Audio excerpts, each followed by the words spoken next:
শাকিব খানকে যেদিন মারধর করা হয়েছিল সেদিন আপনারা সাংবাদিকরা কোথায় ছিলেন?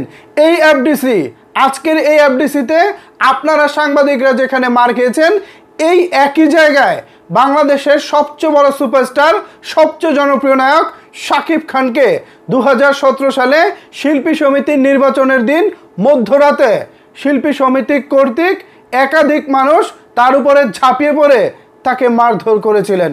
বলতে কষ্ট লাগে, শাকিব খানের মতো একজন তারকাকে যখন মারধর করা হয়েছে তখন আপনারা সাংবাদিকরা কোথায় ছিলেন? তখন আপনারা চুপ করে কেন ছিলেন? আজকে যারা এফডিসিতে সাংবাদিকরা মারধর খেয়েছেন এর মধ্যে অনেক সাংবাদিক 2017 সালে সেই রাতে ওখানে উপস্থিত ছিলেন। তখন আপনারা কেউ কথা বলেননি কেন?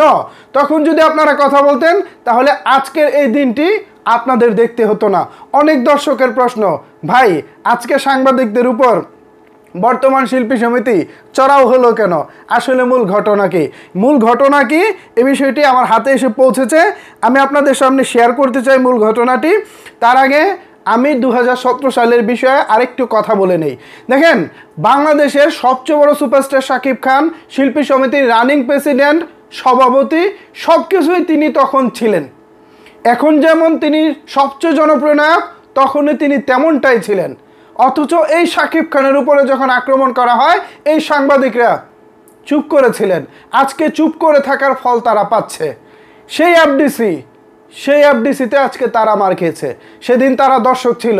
আজকে হয়তো শাকিব খান কোনো না কোনো জায়গা থেকে ঘটনাটা দেখছেন, হয়তো মুচকে হাসতেছেন। প্রকৃতির বিচার প্রকৃতি ঠিকই করে, শুধুমাত্র সময়ের ব্যবধান। ঘটনাটা ছিল শাকিব খানেরটা 2017, আর আজকের ঘটনা হচ্ছে 2024, 23 এপ্রিল। কত নির্মম ইতিহাস! প্রকৃতিকে অনেক অনেক ধন্যবাদ।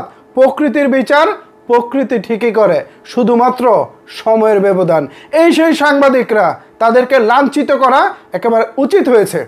কেন এই গন্ডগোল?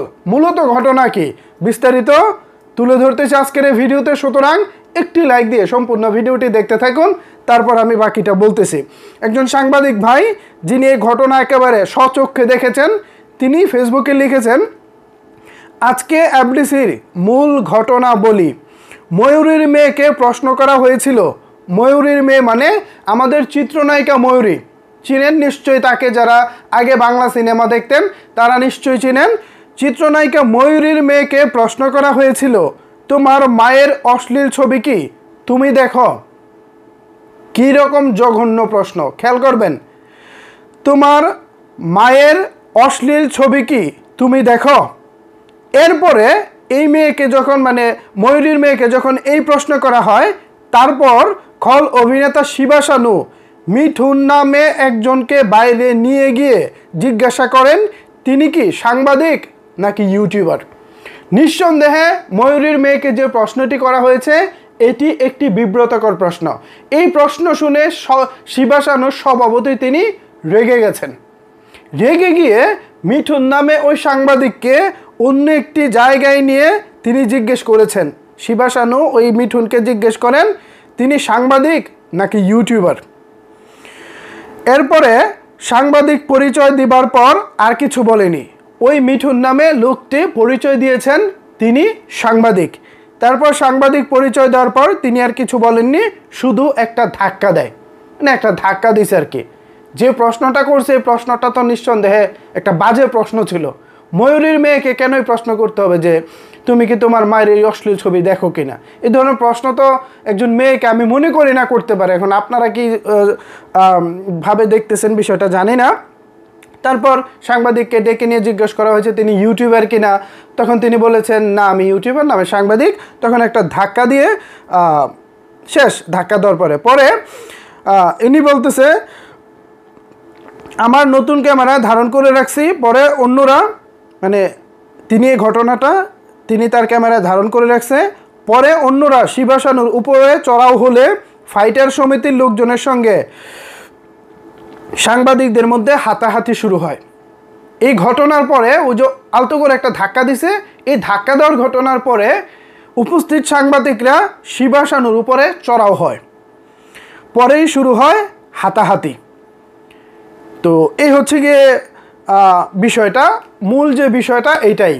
তো দেখেন, যে কোনো কারণেই হোক, যে ভাইটা প্রশ্ন করেছেন সাংবাদিক ভাই ময়ূরীর মেয়েকে যে তিনি তার মায়ের অশ্লীল ছবি দেখে কিনা, এই প্রশ্নটা আসলে সাংবাদিকতার এথিক্সে কতটুকু যায় আমি জানি না, সেটাও আমি আপনাদের উপরে ছেড়ে দিলাম।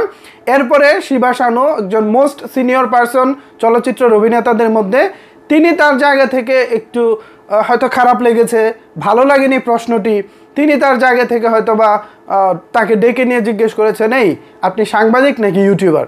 যখন সে বলেছে না আমি সাংবাদিক, তখন একটু ধাক্কা দিয়ে শেষ, জিনিসটা সমাধান হয়ে যেত। কিন্তু এরপরে বিষয়টা চড়াও হয়ে গেছে।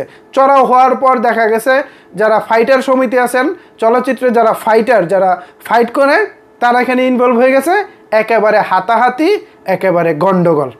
যাই হোক, যে কোনো উসিলাই হোক, সাংবাদিকরা তো মার খাইছে।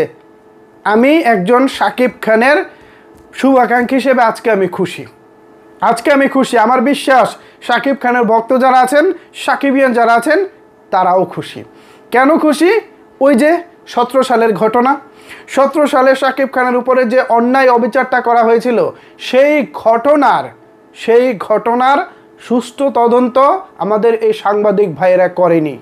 তারা যদি সেদিন মুখ খুলতো, তাদের কলম যদি সঠিকভাবে চলতো, আজকে এই ঘটনা তারা দেখতে পেত না। আজকে যে মারধর হয়েছে না, এটা ভালোই হয়েছে। কি বলেন সাকিবিয়ানরা আপনারা? জানি দোষটা দিন শেষে বর্তমান শিল্পী সমিতির উপরে যাবে এবং যাচ্ছেও। অনেকেই বলতেছে যে শিল্পী সমিতির আজকে একটা শপথ গ্রহণ করার একটা অনুষ্ঠান ছিল, সেই শপথ গ্রহণের প্রথম দিনই যেভাবে আজকে এই ন্যাক্কারজনক ঘটনা ঘটেছে, ভবিষ্যতে যেটা হবে আগামী 2 বছর কি হবে কেউ ভাবতেই পারতেছে না, যে আগামী 2 বছর চলচ্চিত্রের কি হবে। শপথেই যে টিজার দেখাইছে, পরে যেভাবে ট্রেলার দেখাবে, এটা তো ভাই আসলে অন্যরকম একটা ব্যাপার হয়ে যাচ্ছে। যাই হোক, এটা তাদের ব্যাপার। সাকিব ভাই, আপনি ভালো আছেন, সুস্থ আছেন, চলচ্চিত্রে নিয়মিত কাজ করে যাচ্ছেন, আপনি দলাদলি নেতা নীতির মধ্যে নাই। এটা আমাদের শুভাকাঙ্ক্ষী হিসেবে, আমরা যারা আছি আপনার শুভাকাঙ্ক্ষী হিসেবে, এটা আমাদের অনেক আনন্দ দেয়, অনেক ভালো লাগে। আমি নিশ্চিত অনেক সাকিবিয়ানদেরও বিষয়টা ভালো লাগবে যে না, আমাদের বস কাজ করতেছে, কাজে তিনি ব্যস্ত, এটাই আমাদের ভালো লাগা। এখানে অন্য কোনো কিছু খোঁজার দরকার নাই, তিনি তার মতো করে আছে। শিল্পী সমিতির একটা প্রেসিডেন্ট হইলেই কি, না হইলেই কি, যেখানে সারা বাংলাদেশে শাকিব খানের জনপ্রিয়তা, যেখানে সারা বাংলাদেশের মানুষ শাকিব খানকে পছন্দ করে, সেখানে কোথাকার কোন শিল্পী সমিতি? এই সমিতির শাকিব খান প্রেসিডেন্ট থাকলেই কি, না থাকলেই কি? শাকিব খান একের পর এক ভালো কাজ করে যাচ্ছেন, তার ভালো কাজের মধ্যেই তিনি দর্শকের মাঝে থাকবেন সারা জীবন।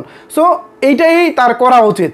আর এফডিসি বা এই যে সাংবাদিক যারা আছেন, আজকে তারা তাদের প্রাপ্য শাস্তিটা পেয়েছেন, খুব ভালো লাগতেছে। একদিক দিয়ে কষ্ট লাগতেছে, এরপরও যদি তাদের বুঝ হয়, তাদের যদি শিক্ষা হয়, তারা শাকিব খানের উপরে কি অন্যায়টা করেছিল, এগুলো যদি একটু রিয়েলাইজ করে, আশা করি তারা তাদের ভুল ভাঙবে এবং ভবিষ্যতে এফডিসিকে নিয়ে তারা সুন্দরভাবে এগিয়ে যাবে। সো এই ছিল ভিউয়ার্স এই মূল ঘটনা, মানে ঝগড়াঝাটি লাগার মূল কারণ।